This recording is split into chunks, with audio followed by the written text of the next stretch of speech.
भैया जय श्री राम।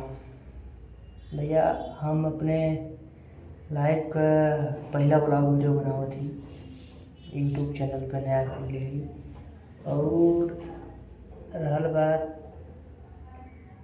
अपने लाइफ का 25 साल हो गल उम्र, 24-25 जो भी हो भैया, पहला ब्लॉग वीडियो हो तो भैया सपोर्ट करा, आगे बढ़ावा और बढ़िया बढ़िया एंटरटेनमेंट दिखाई तू सुबह शायरी तई पूछा हूँ।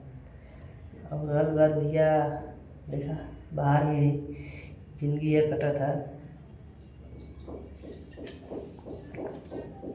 भैया। पानी लगा दिया आज करीब 1 हफ्ता हो गया, घरे यह पानी बासी का हाल सब। ये तो जिंदगी है भैया, क्या करवा।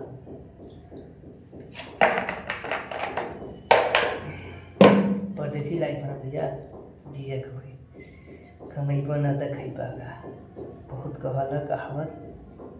तो भैया वही के लेके चलत ही, कमैबा न त खैबा का। बाकी सब आप लोगन के ऊपर। जय श्री राम।